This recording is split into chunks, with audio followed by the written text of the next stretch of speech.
what I wanted to also say about the whole, whatever you want to call it, the body positivity or the anti-diet revolution, whatever, you know, that whole thing to me was, it was so empowering.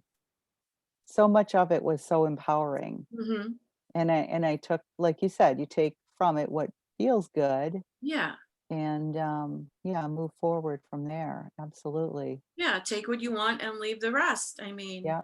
it's just like with Abraham. You might hear something that doesn't resonate with you. I have never heard anything I that know. doesn't resonate with Me me. neither. And I've even heard people in the hot seat say, well, I heard you say blah, blah, blah, blah, right? And then Abraham's like, well, that's not exactly what I said. I said it to this Yeah. effect. And then it totally takes a different meaning for that person. They're like, Yeah. oh, yeah, well, that's cool. But Yeah. what I heard, it's, of course, we are, with everything, we hear what we want to hear. It's through our own lens of our Yeah. life experience. We hear things a certain way. Yeah. But Yeah. I love it because the whole body positivity movement and different movements that are happening. Yeah, I'm not going to get into that whole resistance thing. I think that that whole journey for me with learning about, um, that it's okay to like eat whatever foods, and that so the whole thing, I think you read the Fuck It Diet, but anyways, there's this whole process you go through, and I think they all kind of do that. I think the anti-diet revolution did that too, and even intuitive eating, where you, um, if you're wanting something, you just eat it, and because and it made so much sense to me because for started at 10 years old dieting, right? And then I learned about this when I was 57. So like 47 years of feeling guilty or deprived or Mhm. whatever around food. And then to just eat and just be okay with it, whatever it was huge for me. Mhm. Did I gain weight? Yeah, I did, because that's was still part of my beliefs, right? Right. However, it didn't really even matter to me. It was so crazy because like that would not be okay before. Right. Right. So like that was huge. And now I feel like I want to take that experience, everything I've learned, and take it to the next level now. And I feel like doing this, the master class with you is going to help me do that, because it is focused on Abraham's teachings. And that's Right. really what I try to focus on all of my life, all parts of my life, I should say. And so I guess that's kind of what I'd like to kind of talk about and figure out what's going to be most helpful. And I'm pretty, I'm pretty intuitive and kind of figure some of this out myself, but Sure.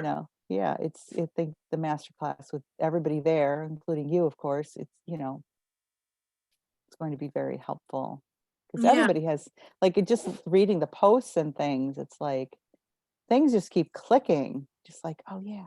The contrast when you start looking at, well, gee, this week is about loving my body. And then what comes up a lot of times is how I don't love my body. Yeah, the other end of the stick. The other end of the stick. Yeah.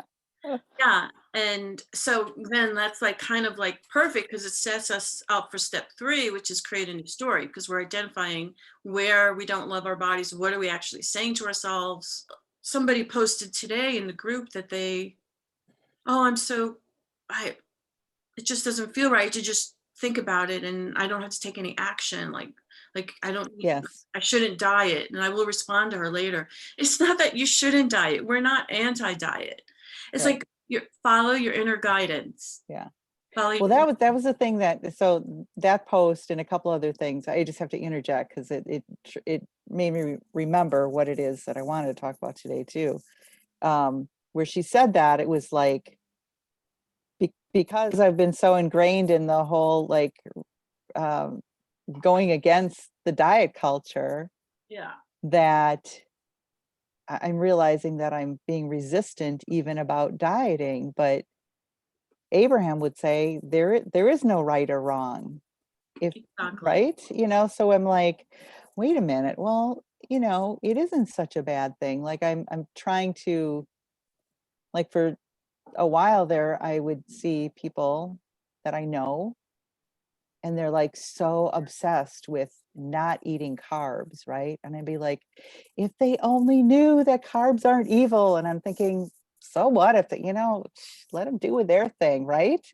And I want to get, like I said the other day about getting on my soapbox, but I'm like, that, I'm like, you don't need to be on any soapbox. Just do what feels good to you, you Right. know? Yeah, you And don't I'm like, need, like you said something the other night in the class, and it was like, you know me, Rhonda, I want to use this as a teaching moment. And you saw that about yourself. That yes, I was like, that made me realize it even more. Yep. I want to use this as a teaching moment because we think we need to fix people. But we don't. We don't Well, need I don't know if it's really fixing them. It's just like, so many people don't know what they don't know. And then I feel like I need to step in because I know better or whatever, you know? you want to further the cause. Would that be more like Yes, it? Like you want exactly. to Yes. educate And people on, exactly, educate people because yeah, people don't realize that there is another option, because you yeah, just see the stress in their eyes and the like, oh my God, I ate this or that. And it's like, it's okay. It really is okay, yeah, but it's not really my place to soothe them necessarily, you know. Even with my daughter, I find myself wanting to soothe her and, try to um enlighten her, so to speak. And it's like, she's figuring it out too. But I feel like I don't want her to have the same life experience I did because I tortured myself for so long. And I see her yeah. doing it, but it's like, well, she's got to figure it out on her own. She's like on the fast track compared to what I was at her age anyway. So it's all good. Yeah. And we all And need our own contrast anyways. So I remember when my kids were younger, I knew enough, not as much as I know now, but I knew enough to try not to talk badly about my body or to at least not them hear me verbally say those things. What yeah, I feel is that they doesn't matter. It's all about energy. They got it anyway. right. Yep. They knew. Exactly. And Yep. so the best thing you could do is actually love your body. Actually practice loving yourself. And that's now my daughter's living with me again and she's 24, and so I have another opportunity to actually, I don't need to teach her anything as far as like, okay, this is what you should do, but I can take Just care of be that. myself. Yeah.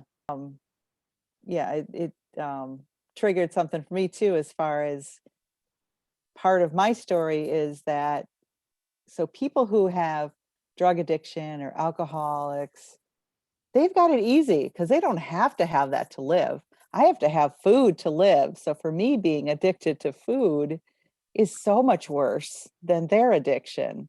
I'm thinking, Right. okay, that's For us. that's so screwed up. That's fair. What That's, the yeah, what kind of story is that to tell yourself? Yikes. we've been fed, no pun intended, that story too. Yeah. By the diet industry, etc. That, well, you've got to eat, and so you've got to deal with food every day. So, well, how about a different story? How about I get to eat every day? So I have a couple of post-it notes on my mirror in my bathroom. That might just make it to a post-it note to go on the mirror. I Oh get to yeah, eat every day. I get to eat every day. I mean, the poor alcoholics, they don't get to drink every day. That's true. Oh my God. What a better, oh my God, that's a total 180 shift. for that story that I was telling. Oh my God, those poor drug addicts and alcoholics. At least I get to eat every day. I still get to eat every day. We don't have to swear it off. I mean, they don't either. Right. That's probably a whole nother, Yeah, whatever. Pandora's Yeah. box, but Yeah, I'm we not can't go into qualified that. to go there. Yes. Right. Yeah. Yeah, we get to eat again, and we get to enjoy our food and celebrate it, and, like, Right. And and it so many choices. yeah. I could Yeah, choose almost any food. I never used to think that I could. right. Yeah. I'm sorry, the door is kind of swinging. I hope it doesn't slam during this. Anyways, yeah. Yeah. Yeah, Celebrating food, like, we've talked about that many times, like, I never really celebrated my food or enjoyed food as much as I do now. I mean, yeah, when I used to go on food binges, I mean, I wasn't even tasting the food half of the time after a certain point. It's just mindless. And well, so that's what one thing I learned through these books that I read. Um, they talk about to just that's what happens. Like your how do these like your taste buds or whatever after a certain point don't really taste it anymore. It's like a natural thing that happens in your body. So, yep, there it goes. I knew that was going to slam. Um, so that makes sense. If that's what happens, that's what your body is doing what it just naturally does. And so one of my things that I would like to get to is I still am not recognizing that point sometimes. Mhm. Like that point where that piece of chocolate cake isn't really tasting that great anymore. So why do I keep eating it? Just so the plate is clean? Like, what's the point of that? Yeah. For But me, then also soothing myself because it's okay. It doesn't, if I do that, that's something that's okay. So yeah, do I need to go into those beliefs or those I guess they're beliefs that are we're ingrained as a kid that you want to finish your food or whatever. I don't know if that's part of it or not. Doesn't really matter, but it is there, you know. yeah. So I bet that there's a belief somewhere there that I'm bad because I'm finishing this dessert when I'm not even hungry anymore. I would bet you that there's a belief going on there for you, Probably. Yeah. because just from my own experience of was sort of like an evolution where, oh, it's okay to eat whatever I want. Oh, but I'm scared. Because I'll gain a lot of weight. And like, it's like these different phases that I really see people going through. And then one of the phases is that what you're talking about. How do I stop when I'm full? But there's a judgment there. Right. I am eating beyond fullness. So therefore, I'm a bad girl. I'm bad. You remember we always say that. I was good today. I was bad today as far as Yeah. food. Yeah, even though I But don't do that anymore, but yeah, yeah, there's but probably but some yeah, beliefs of that. Yep. we're still judging ourselves. And so then, like, for me, the next phase for me was, I'm not gonna, yeah, and I still do it. I still, like, I'm having a dessert and I'm full, but I want to finish the whole dessert, so I finish the whole dessert. And then there was a phase, there was never no not finishing the whole dessert. I mean, hungry or full, I'm gonna finish that dessert. Okay, I'm gonna finish that dessert. That cheesecake is not going nowhere until it's all gone. Okay. and and then I moved to another phase where it just happened naturally. I guess that's what I want to get to, is that it just happened naturally, where I was like, you know what, I really don't want any more. I'm just like, I really don't want any more. Wow, isn't that amazing? And so that was the next phase. But that's really the main point I want to say, is that it happened naturally. Yeah. I didn't have to force it. And it started with me just being kind to myself. Okay, I want to finish it. I want to fit. I want to. It doesn't mean anything. Right. It's okay. And even now, I'll have just I might have something just because I want something a little sweet. And I'm not really hungry. More and more, I eat just when I'm hungry. But once in a while, I want something, and I'm not even hungry, but I just want something sweet, Yes. a little. Yeah. And it doesn't really have the meaning that it used to have anymore. It's not like a big deal. Right. So I think there might be something there for you, like opportunity to create a new belief, or to just look how I'm judging myself. So I'm going beyond. Finishing this dessert. I'm not, and I'm full. So what I was kind of alluding to before with this last year and a half to 2 years of this journey about getting away from diet culture is that's been a big piece of it, to just eat when I want to eat and not be, beating myself up about it. And when I have cravings, and what's been really interesting, it's um, like every time I've had a craving for something, I will just eat it to whatever degree I want to eat it. And then it goes away. Like I'll take the example of like um, red licorice.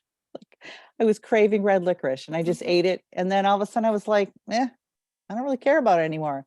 Then all of a Right. sudden it was circus peanuts. Like what most disgusting thing on the planet, right? I just had this craving for them and I ate them. And then I was like, I'm done with those now. And then for a while it was like chewy chocolate chip cookies, and now I could care less about them, so it's been like this, so many things that I'm revealing all these crazy things that I've gone through, but it's just like because in the past I would not give myself permission to eat it. So it Right. was sort of this forbidden thing that I'm not supposed to eat and I feel bad about it or whatever. And it's amazing what it'll do to just honor that. Like your body is saying, I want this, and just Mhm. give it to it, whatever it is. And so now I don't even think about all those things. I think about them now that I'm going back and going, oh, when was the red licorice phase? And what was you know, and, so it's like, what's left, now it's almost like whatever doesn't like trigger me or anything. It's just this, like, it's just a food. It's just a whatever, whether it's a carrot or a big, huge piece of chocolate cake. It doesn't, they're becoming equal now. It's kind of Wow. crazy. Like I went through a phase recently where I could not get enough of the all the different colored uh, sweet peppers, like red peppers and yellow peppers and orange peppers. It was Mm. just like couldn't get enough of those. Yeah. And it was like the same thing. I was like, something in my body is saying, I want this. Mhm. That's Yeah. amazing, though, when you think about it. That is something to really celebrate, that Yes, the foods are absolutely. becoming not as charged with all of Right. this meaning and significance. It's food that your body's craving, or now it's craving something else. Now it's craving something else. And so you're listening to your body, you're giving it the food, lovingly giving it the food, as one of the quotes says, and finding pleasure out of the food. The real problem comes from the deprivation. Yes. And that's what I That feel like I've really worked through. You deprive yourself for that long a period of time. It's going to take a while. I thought, oh, I'll be through this whole, refeeding. I think they called it refeeding your body. I'd be done in 6 or 8 months. Well, it's been about a year and a half, and I'm still, working through that. But it's food is so much less charged. like you started what, dieting at 13 and 10. 10. Oh my God. Oh my God. Yeah, all the Yep. scientists or nutritionists and dietitians, if they were listening to this conversation, they would be like, "Oh my God, what the hell?" But science maybe is just a story too. I mean, I don't know, belief. Yes, I ad actually came into my awareness recently too, again, about, well, just because all this is, like studies and scientific. I Mm. mean, they've shown that actual like studies that they do have the result of what is expected by who's doing the experiments and such.